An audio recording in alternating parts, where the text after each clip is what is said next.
Remember, I took you up to see Jay at Def Jam. Yeah. That meeting was awkward as hell. No, why was it? I'll share how I saw it. You share how you saw it. I feel like we're in like a mob movie. That's the point. You are. Ex-rapper gets caught up in the... Thinks he's coming for a boardroom interview. I haven't seen him in a week and a half. Now he's in the gambling scandal. Like, where the cameras at? Yo, MJ would have never survived. He'd have been putting the over on himself every night. He would have been mad at what they set the over at. What up, everybody? It's Damien from Boardroom. Today is very special. You know this guy, co-founder, Rich Kleiman. But today we have a very, very, very special guest in Wale, DC's own rap legend. He just dropped what I believe is one of the best rap albums of the year, and Everything Is a Lot. These two go way back, so we're going to get into a bunch of their history, this man's progression, a lot of the milestones that he's hit, and then we're going to get into this new project because there's a lot to talk about. Let's do it. When's the last time you guys have seen each other? We don't go too long without seeing each other. We really never stopped talking. Maybe the first year. Yeah. First year you were a little hot with me. Man, with reason. I had to figure it out, but... The first year of... This, by the way, see him on the phone during the interview. This is like... He's working. He got an album to push. This is life, man. He got albums, sneakers. We got a lot going on, but everything's a lot. It's on brand, though. So for those that don't know, you used to manage Wale. Yeah. How did you come to be involved in his career? One of the first, substantial artists that I worked with was Mark, who really wasn't even an artist when we started working. Mark Ronson. Mark Ronson. He was a producer and a DJ. He's super duper producer. Yeah, he's like a super producer. I mean, he's had a Hall of Fame career. He wanted to start a record label. He had signed an artist named Saigon from New York first. Yeah. So Mark's like, bro, we have an opportunity to meet Wale. And then, funny enough, I went to a Jay-Z show that night, and this woman who used to work at XXL, Leah Rose. Is that her name? Yeah. Leah Rose. The butterfly effect with her is crazy. Without question, she was like, you have to meet this dude out of DC, Wale. And I'm like, wait, hold up. I think that's exactly who Mark mentioned to me yesterday. That was like the beginning of it. In the beginning, I was like the label exec and Mark's manager. He had a manager, but we got close right away. I was still at school. I know that Bowie State. But around that time, I remember me and Sneaker Man down there, we took the train up here to meet Mark. The first time, I just remember he had the black and red ones on, and me and Dan was like, man, he's cool, whatever. I think I just vibed with Rich more though, because we was more the same type of person. We OD sports talk, we talk sports all day. I mean, we did the deal after I signed. Yeah. And then I shortly after I moved to Soho, we walk into the studio every day. I remember writing 90210. I was like, yo, give me some fly places in LA. He was like, catch up. And that's why that line, every time I think that line, because I ain't never been to catch up. I was just trying to write some places where... So that came from you. Yeah, that's catch up. You put me onto that joint. The Mr. Carter verse, I did that over there. And then I did 100 Miles and Running. That was the first thing we really did together. And that was a breakthrough mixtape for me, on a lot of levels, especially with that New York hip-hop scene. It was a thing. You could feel the energy around the brand at that time. Right? In your mind, that's the mixtape that did it? Me proving myself as a lyricist. That was that moment. I wasn't just seen as go this or that. It was just really raps. What about the DNCE? That was a pivotal moment too. The other reason we connected is I had just produced Fade to Black. So every young artist, Jay-Z was the guy. And then I would take Wale out with me. We would go out. So when you get into those rooms and you've been imagining that your whole life, you sometimes can act cool as hell under pressure, or it could be a lot. And sometimes it was a lot for Wale. It was a lot. I don't even remember, but I remember a couple of times I was like, dang, I should have done that. Well, because I understood he'd been thinking about it, so he would see Jay or see whomever and just go right for it. He would just go for it. And it was more man, we just trying to chill a little bit. We were a label, but we were really this cool kid studio. You know what I'm saying? We just had a studio in New York that Harley Winehouse worked out of. Adele did songs on her first album. Cole came through when he was in Queens. This artist Santi Gold, who was a big songwriter in New York. Me and Cole spent a lot of days in that joint. We ended up signing with Interscope in 2008. But prior to that, remember I took you up to see Jay at Def Jam. Yeah. That meeting was awkward as hell. I don't remember it being awkward. No, I thought it was awkward. Why was it awkward? This is all new to me. Why was it awkward? I remember, I have fond memories of that joint. I had the feeling that he just wanted to hear us. We were going to sit down and he used to play me a hit. In retrospect, I can see that. But at the moment, I didn't see it like that. But now I can see that because going off of what Cole said in the interviews and my later meetings with Jay, like years down the road. Was this the meeting where he first met Yeah, Jay? right. Yeah, We first might have met it. Nah, that's the first time first time I met him. Damn, like he's real. Like that's a real person. I was in London and he was like, yo, Jay want to meet you. I'm gonna take you to Def Jam. And I just remember that day. I just like kept thinking about it. So when the shit happened, I'm looking at him. I'm like, Yeah. it was a thing. We have a quick minute to like really sit down and keep attention. And you started playing the whole mixtape, and your kind of creative aesthetic was evolved in that way. Like you were just doing different shit. So I was just thinking to myself at the time, like, damn, we gotta play some shit. Damn, because I do know I was playing like I was playing 100 Miles an Hour before it came out though. I played like the joint. It was like 3 Jay-Z references on the joints, and I remember. I'm like, it's a little awkward, but I felt like he was, because but at that point I'm a kid. You know what I'm saying? So, but now like you look back on things when you're older. Like I look back on that like, okay, I know he was sizing me up now. I remember Guru called in the middle of the meeting like, yo, Jay, I'm telling you, this guy, like, that might have helped. I knew he knew I could rap. And I remember we were on the elevator. Oh, we was leaving and they played the MIA Boys Dance was playing. And then, like, I remember he was, like, bobbing his head to that joint. When we was in the elevator, or before we got in the elevator, he was like, I bet you can't rap on that joint. And then I did it as soon as I got home and like I remember that. Get this tune. So that's why my fond, like my memories of that joint is good. That sounds great. But now that then I remember him saying like he made a joke, but in every joke there's a little bit of, he was like something about signing Amy Winehouse, like yo, you didn't bring her to me, something. Yeah, he was like, I asked you for Amy Winehouse. Yeah. You know, while I up in this motherfucker. But I think he didn't know where, but Amy she was out of here by then. Yeah. Remember all the people that I tried to bring to Rock Nation? I tried to bring Young Thug there, tried to bring Rich Homie Quan there, tried to bring Miguel there. I was like a little recruiter for a while over there. You've been really early on spotting talent. Yeah. And spotting trends. This is a crazy story. So after we went to Def Jam and a few other places, we ended up signing with Interscope. And it was after a huge bidding war. Yeah, it was a real bidding war. Yeah, I was in Europe. I was like just in Europe while like that shit was cooking over here. Yeah. And I'm on the radio area out in DC, the blogger. Like the thing that I have over all the blogger, I was really like already famous in DC. Like, I already had that shit shut down. I had people on the charts opening for me. Well, I think in general, because I was working at Vibe at the time, and I remember at that moment, it was like a given, like you were the next guy.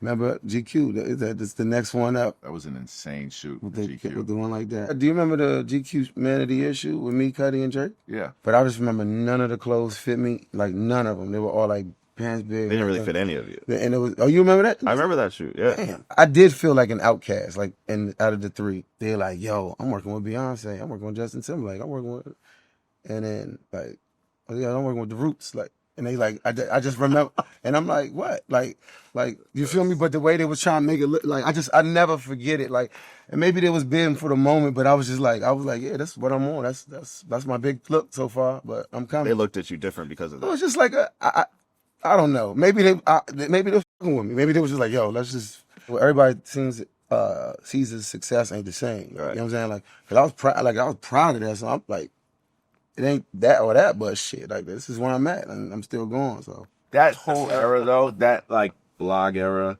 as we were starting to put like the finishing touches on his first album, right? Because we ended up going to. Remember it leaking 6 months early? Yeah. That was crazy. Then not being available nowhere in DC. They undershipped it. Bruh. They undershipped it. It was one of the worst. But I was just in my hotel room like crying my eyes out. I was with you. Because everybody kept texting me like, yo, I'm at Downtown Locker Room. I remember that. I know that jump they would have done that like at least like 80, 90, 100. You know what happened though? That joint me up, bro. Yeah, it's funny. I forgot how y'all got me because I had to do some late night TV show, and I was like not trying to. No, we were heading to TRL or some shit. Yeah. You were a mess, bro. But it's funny. I went to ChatGPT this morning. I wanted to like see how it would summarize Wale's career, and it actually said, amidst a sloppy rollout on his first album, where the label. Who said that? ChatGPT. So wow. at least history knows. knows. I don't know, because a lot of people think Ambition my first album still. I don't think Interscope really understood what I was. Like, I don't think they understood I'm a true urban artist. I think they took that DANCE shit too far. Remember, like, the Lady Gaga parts that we got originally, and remember we had to take them out right before the debut? She took all the parts out, and she was like in between the tractor trailers, the tractor trucks or whatever, doing all these dances. And I'm like, dang, those were moments in the video. But Jimmy Iovine, on the first single that he was going to put out, which was Chillin', Jimmy was like, you have to put this young girl, Lady Gaga, on the album. We were like, come on, man. We don't even, like, no one really knew who she was. And then there was someone else at Interscope that swore that Gaga was going to be a superstar. So we ended up putting her on the album. But when she came to record her vocals, we were at a studio in New York, me, Mark, and Wale, and we had to go downstairs. It was like a blizzard in New York, and we had to give her cab fare because she took a cab there and didn't have enough cash. And we had to go downstairs and pay for her cab. And then even on the set of the video, what was so funny was we did a shot, and then all of a sudden we got a call on set. And I don't know where Jimmy was watching from, and all of a sudden they were like, yo, you got to put the Beats headphones on the Pitbull. Because he was just rolling beats out. that's when it was all the. Wait. What? It was like mandated. Interscope artists had to have had them On the dog? They wanted it on the dog. Yeah. On the Pitbull. See, I didn't even know this part. Yeah. We got to find that clip. But it was a disaster, and he lost it. Like, the morning the album came out, and we were getting these calls that they undershipped it. Like, I think they had no understanding of what DC was and, like, what that movement was and what, like, it meant. There was still a little early. It was pre-social media, so it was still a little early to fully gauge his impact. It's like they really didn't understand, because like I had to beg them to shoot some of Chillin' in DC. Like, remember we had to fight because like they shot it all in Boston, and I'm like, bro, we need some of these. Like, how are we gonna, like, how am I gonna talk about DC and I'm not doing that? But it's a testament to you. It's almost to, like, I was watching your interview on the Breakfast Club where Charlamagne brought up what Jay said about you like a decade ago. Who do you see now that's going to be here 10 years from now? I mean, obviously, J. Cole, Drake, absolutely, Kendrick as well. I think just on, he's talented, very talented, but just on sheer will and wanting it, Wale is going to be here as well. He did always will his way through. And then from then on, it felt like there was a headwind at all times. Like, it felt like we were always battling uphill and ultimately had to leave Interscope. Well, that was the first battle uphill, but you know the second one was just as bad. Like, you know what I'm saying? For me, like, when he left. When Rich left. The finances, like the tax, like everything was happening at the same time. Yeah, it was fucked up. And like that was like a scary time. I just remember being in the middle of nowhere on that road in that room. I trying, like, what am I gonna do? I didn't even think about it from that perspective at that point, like, honestly, because what had happened was after he got dropped by Interscope, which was crazy because it was the prized signing 2 years earlier, and they didn't really drop him because they wanted to. They dropped him because they knew that he, at least from my perspective, could never see the label in the same way because they really had, like, fumbled the bag on the first one. And do you think they knew that, or you think they was just on some, like, nah, we were right, like, he wasn't? Because I always wonder about that, because some people say it's because of Mark. Some people say, like, you know what I'm saying, Jimmy and Mark had a thing. Well, that's what I was under the impression, that Jimmy and Mark had a thing, and Mark wasn't, like, easy to work with at that time, and then I was like a casualty of war. And some say it's the sales or whatever, but, you know, I really don't know. I think it was all that. I think it was a little bit of, like, they were in LA, we were here in New York, and back then I think there was just, like, it was like purgatory in the music industry a bit, because, like, it was like the blog era, but it wasn't like the social media era. And at that point, sales were what they were, so what we wanted on the next album financially didn't even make sense based on it. But it ended up being a gift. But I was shocked when he told me at first that he wanted to sign with Ross after that. Like, I didn't see that one coming. But Jay told me to, though, for real. Wait, what? What did Jay say to you to convince you to go? He was like, because I remember I was at a friend of my house, and I was just like, Jay want to talk to you. And I remember going out and going on the swings, like, in the neighborhood, just talking, just like, and he's like, I was on the swings, just like, no, I'm just talking, like, I'm just like thinking, like, in the clouds, I'm sparked out, whatever. And it was like, yeah, like, you got to use, it's like a group. It's like, you know, everybody has their thing, and you just find a thing, and you got to you know how to do it, you know what to do. And I just took that as like, yo, like how Kanye was with Rockefeller, like, you know what I'm saying? Be yourself, but just unapologetically, and I unapologetically was myself. And it just gave me a platform to go crazy on trap beats and do whatever, you know what I'm saying? Like, you still got Illest Bitches Live, Ambition, you know, Chain Music, Golden Salvation, all these songs, they're like, what? Because it ain't on Alchemist beat, it ain't like hip hop, like whatever. Like At that time, it was also, the idea was that you needed a crew to kind of ascend. You had Drake with Young Money, you had Cole with Rock Nation, you had Sean with Good, Cudi with Good. some people are like, you should have went indie. Let me tell you something. People who think that Nah, you can't come out of DC and be indie at that time.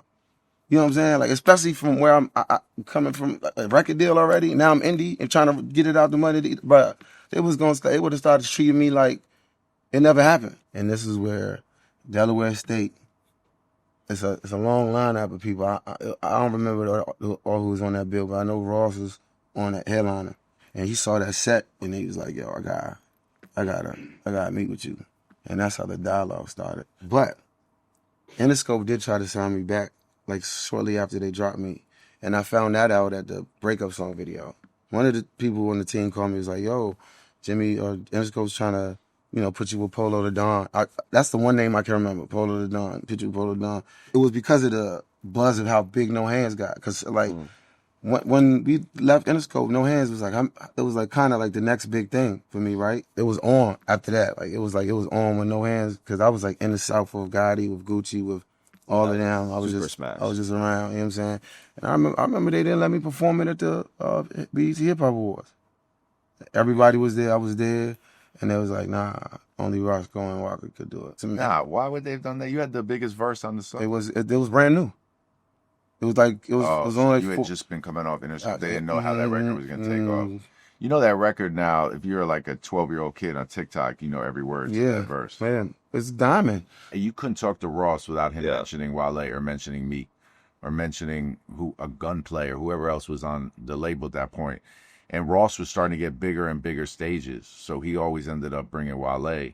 And then Self-Made on the Power Circle joint, like Wale clearly was like murdered his bag, murdered it, and was carving out what his space in that whole thing was.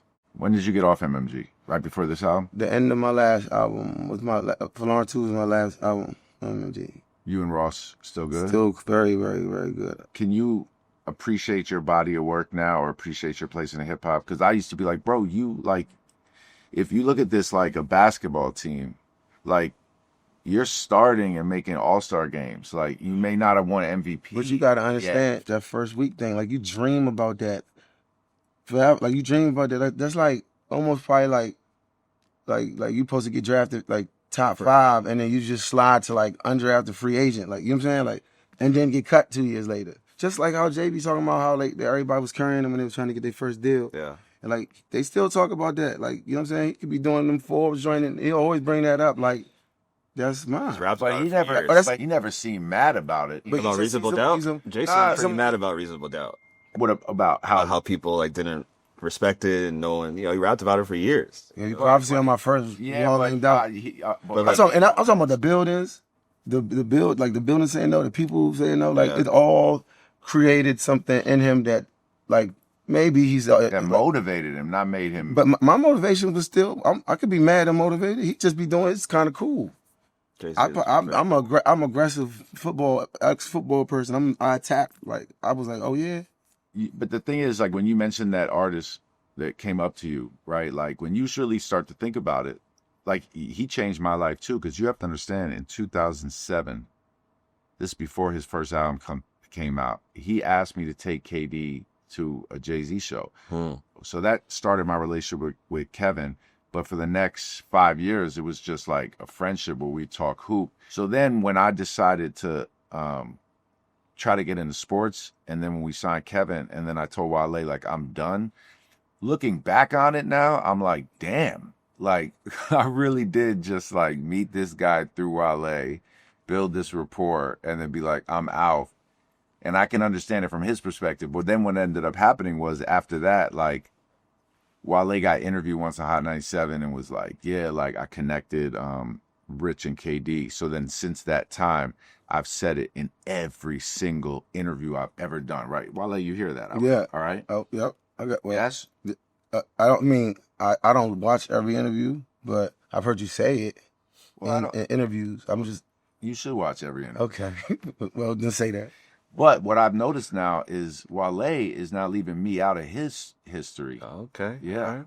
So Wale's talking Right about history? his Rock Nation days a lot on the radio lately, telling the stories, and the name has been left out of the story a little bit, Wale. I have to tell you, that's not like an on purpose thing. That's more like I'm trying to think on the go thing. The story you told on Breakfast Club 2 days ago. About that's about what Where did the Emery conversation happen? in your office. In my office. That's true. We was in Rich's office, y'all, and then I just gave You gave could the have set show. the stage. You could have set the stage a little bit. Okay, you're right. Nah, you're right. I'm gonna say Rich's office in every interview from Thank now you. on. All right, I want to get back to MMG 1 second. Mm-hmm. Don't get mad at me for asking this. How are you and Meek, bro? I mean, we don't speak At all? I mean, I don't speak to a lot of people though. A lot of people don't speak. You know, when to his point about, or to my point about like how he kept putting people on, like even Meek, right? When I was managing Wale, now I had proximity to Meek during the beginning of the MMG era. So I was like, yo, I think I might have opportunity to like manage Meek. You cool with it? And really, he could have been like, man, that's way too close to home. You know what I'm saying? But he was cool with it. So at that point, I started touring. Like, I went on the MMG tour with them for a little bit, and I was managing Meek and Wale. Imagine how selfless I was. Like, just imagine how selfless I've been. I mean, all the stories I'm hearing, you sound very selfless. That's what I'm saying.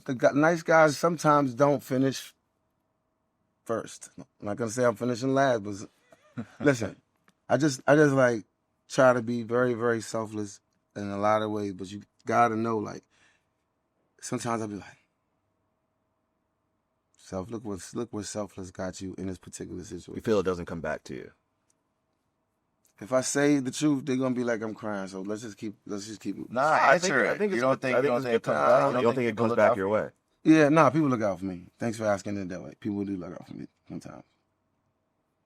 But what I could tell you is firsthand, like, I always felt like you and Meek had a really special friendship, bro. And I'm not even getting We was close. We were close. Like when he was locked up, we'd be on the three-way calls, and you know what I'm saying? Like, you know what I'm saying? But like, people grow apart, like, or like, you know what I'm saying? People got different interests. It was cool. We got hit records together. We was on the play for the same mob for 10 years. What about you and Cuddy? You ever talk to Cuddy?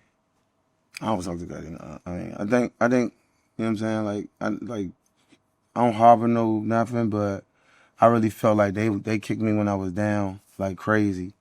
Cause that joint when they said Complex don't f with me musically, like all this stuff, like that f me up, like, cause I'm like, bro, we used to run together, like we go deep, and you gonna say something like that to Complex, like, which is kind of like my direct fan base, and they made it a thing, and that joint f me up, like, you know what I'm saying? Like, it really did, like. What was it happening again? What did he say exactly? Like, he was like, we don't f with you musically, and I remember I was out Raw's house, and he called me, and like somebody like Raw's crew was like, man, tell that nigga to get a song, and I was like, man, like, hey, we should just do a song. Right. He was like, we just like, let's just do a song. And then we did he sent me the Focus. No, I remember this. We Focus. And he gave you the vocals over the phone. Yeah, he did the vocals over the phone. But I'm like, all right, we're gonna fix it when it gets closer to the album. And like, he couldn't really be bothered to do the vocals properly. He gave you the vocals over the phone. Yeah, we used the We had to use phone vocals. Yeah, bro. because What do you mean? he couldn't be bothered. He couldn't be bothered to do it for real, like for the album. So we had to use it. And I was like, yo, okay, cool. Like, at this point, I'm just like, all right, we had a number 2 album anyways, whatever. But if anybody ever wonders why I never performed that song, that's why. But Damn. and then like, you know, it's whatever. You did that 2016 or 15. I invited him to something like personal. You know what I'm saying? Like, not industry, like personal. And he just like, everybody just wants me to do everything for them. It was like a long rant. I was like, whoa. All right, bet. Like, it was like something super like baby shower or something, like I'm having this, and it was just like, I was like, oh, okay, all right, like, let's fight. Like, you know what I'm saying? Like, let's fight. Like, I really was on it. Like, cause I'm like, bro, like now, it's not even no industry thing. It's not even no Right. Cold War. Like, this is personal. You talking to me like, let's do it. And I just was off on him. Like, it was really bad for a couple of years how I felt about him and how I felt about the grace he would get, like, for like struggling. And I was going through the same stuff, and I ain't there getting in it. Like, it really was like boiling my blood. And now, like, I'm on some like everybody. It's kumbaya, cause like I ain't nobody trying to keep harboring these feelings. But I was hot for some time. I do think, bro, it's a travesty for real that a lot of the blog era, a lot of us was so competitive that we don't even have like a digital footprint together as far as like songs together as much as you would think. Right. Like everybody was so cool, bro. Like I remember Schoolboy Q and Kendrick used to like prank call me. Like they on their tour bus, I'm on mine. We both on the road. Like everybody was just so cool and like it was just like carefree a little bit. Like, you know, life happens, and I'm saying like, but it's like I just wish there was like the camaraderie that we had at first. I wish it like kind of stayed like that. Like in another universe, this jump could have went a completely different way. You talk to Sean still?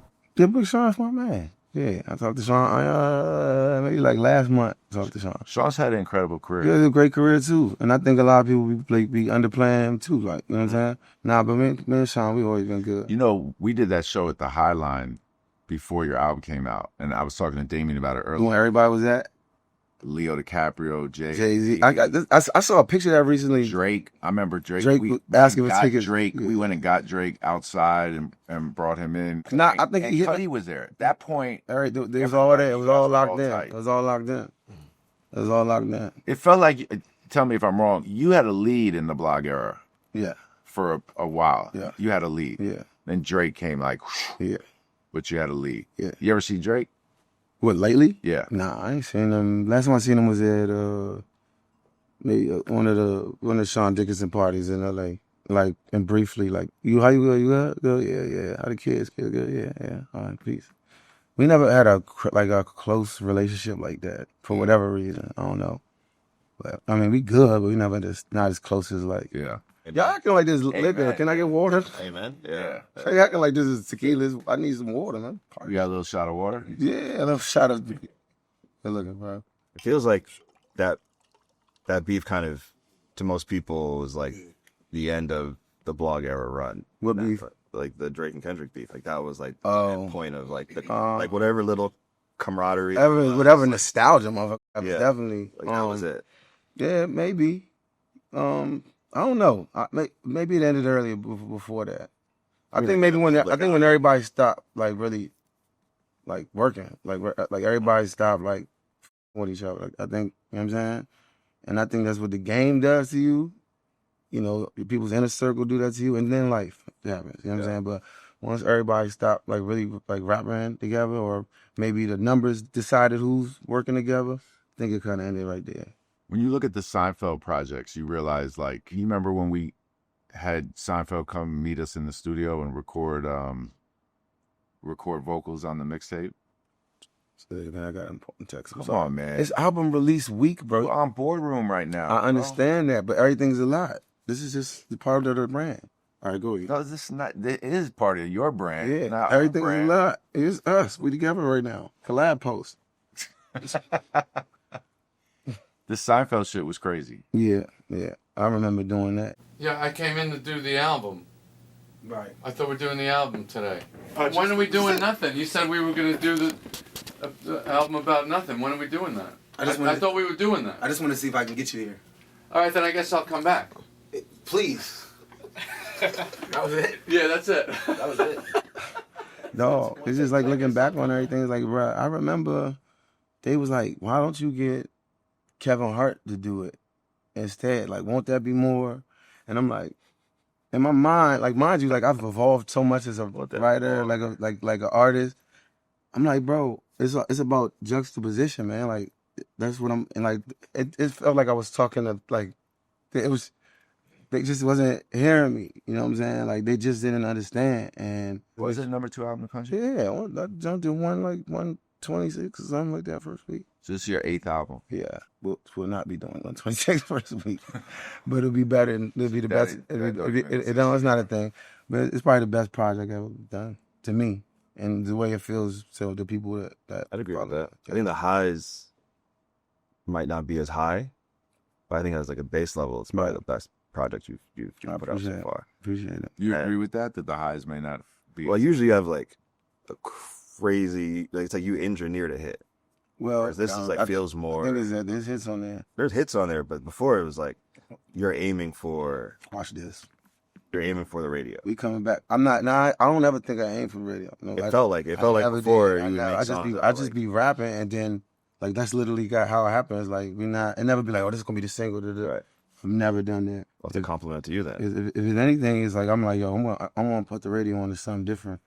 You know what I'm saying? Like, you weren't thinking radio for Bad and Lotus Flower. Once I understood how radio went, like I knew it would be on radio, like because I had Bad in the tuck, like when I was on like my tour before, and so we would have people on the bus listening to that Joan, and oh my goodness, so I knew that was gonna be, but then that was a fight too. Me and Lil G, we had to go. All of us, we had to tell Atlantic like that's the one, and I remember calling Michael Kaiser. Like on Christmas Eve or something like that, and I'm like, bro, trust me, like Bad is the one, and we put it on that mixtape, and he saw like the analytics behind the number, like by January 3rd, and he was like, okay, he was right, but they said it was too slow. So what would success be for you with this album? Yeah, G, in some type of capacity, still want it, still on my like I always wanted one. I think it'd be like that G. Grammy.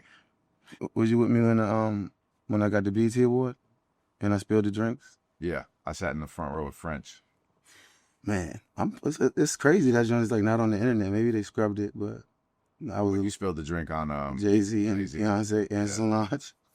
Yeah, wasn't my best moment. But hey, Craig, let's pull that up too for this interview. I don't think you can find it. I bet we'll find it.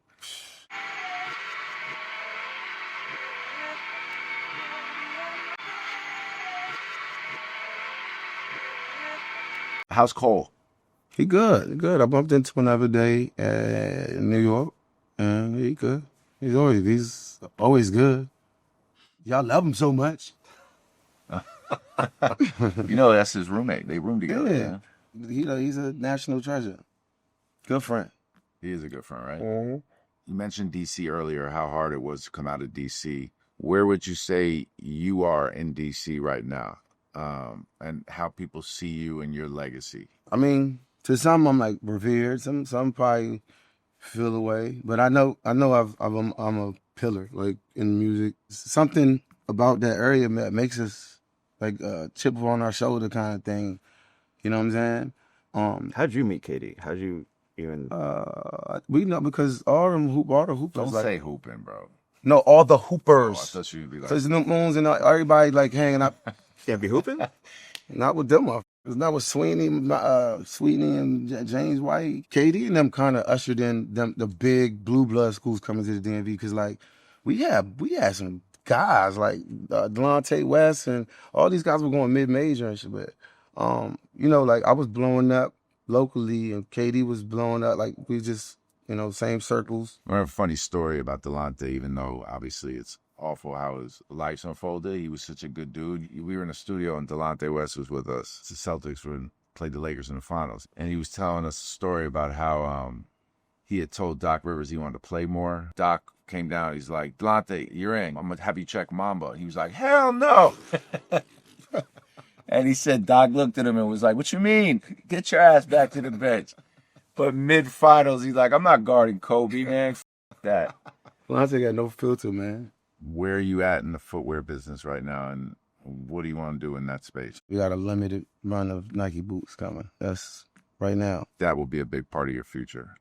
Acting, what you do in footwear, and I feel like you'll be putting albums out till you're 70 years old. Juice squeeze, swerve squeeze. Wow. It's fun catching up with you, brother. Good. We in this nice restaurant with no food. Tight. You was on your phone. We was eating before. Oh, yeah. You didn't even notice. I was ordering DoorDash. We got food in there. We had an old meal. And then that's why I was ordering DoorDash on my phone. Wale, well, this was great. The album is great. If you haven't gone and listened to it yet, it's everywhere. I assume you're going on tour soon. Yeah, it's all very soon. So you'll catch them outside. Yeah. Everything's a lot tour coming soon. Everything's a lot out now. Find your favorite song. Let me know. Yeah, we got to hear this though. Boom. That's it.